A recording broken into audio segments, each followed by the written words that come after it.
No malicious activity. That's what White House spokesman Josh Earnest has said about the computer glitch on Wall Street that shut down trading at the New York Stock Exchange. Joining me now from Capitol Hill is New Jersey Senator Robert Menendez. And let's just get straight to it. Just when it comes to this issue, but maybe more broadly, the question of cybersecurity. What are your thoughts on this? Well, look, I think increasingly the challenge of cybersecurity is a national, dealing with it is a national imperative. So many of our financial systems, our energy systems, a wide spectrum of our society is driven by technological opportunities to be affected by cyber attacks. So as we saw with what happened with the files of tens of thousands of federal employees and the effect that it had there, we can understand the effect that it can have more broadly. So I'm looking forward to continuing to hear what the government says. I mean, it's not just the stock exchange. I understand the Wall Street Journal had a challenge, others, all happening at the same time. It makes me question what is really happening, but we'll have to continue to be vigilant. I think we have to have a more aggressive effort on cybersecurity nationally and working with the private sector as well, because this is the new frontier of security challenges.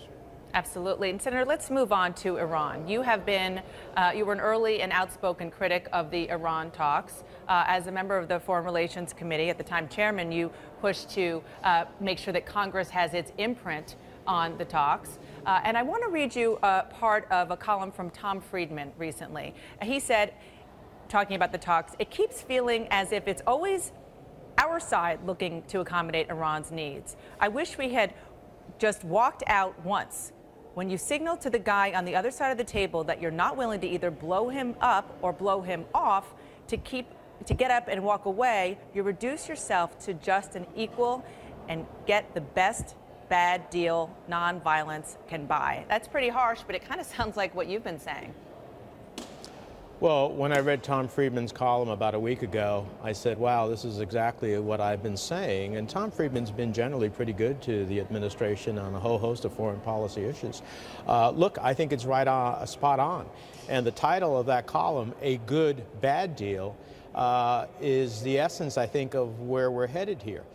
If a deal can be had at all. And what's the problem with that? The problem with that is what the administration said at the beginning that I totally embrace, is that no deal is better than a bad deal. I don't think there's such a thing as a good bad deal. It's either a good deal or it's a bad deal. And it's a bad deal if... Go ahead. I'm sorry, do you think a good deal is even possible at this point? I mean, remember, the deadline now is allegedly Friday. Well, look, I'm afraid that our red lines to the Iranians seem to be green lights. The reality is that how do we start these negotiations? We started these negotiations saying Iran cannot have the capacity for nuclear weapons. We started talking about that we needed to dismantle some of Iran's illicit nuclear infrastructures. We started saying that there is no right to enrich. And what do we have so far from what I can see? We have with the Iranians having an implicit ability to go ahead and enrich. We have a nuclear infrastructure that, despite the world powers sitting on the other side of the table, the Iranians have been able to keep most of their infrastructure in place. And at 10 to 15 years, they will have a clear pathway towards, if they choose to, towards pursuing a nuclear bomb. That is not where the national interest of the United States is, nor of our ally, the State of Israel.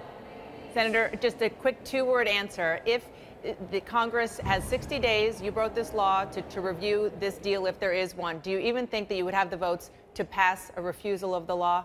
Yes or no? To pass a... Meaning to make sure that the deal doesn't live. Oh, well, I think it depends upon what the deal is, and we'll have to see. I'll even reserve judgment, even though I'm concerned about where we're headed, on what the final deal looks like. But if it's a bad deal, I think there would be votes in the Senate to say it's a bad deal. Okay, Senator Menendez, thank you very much for your time.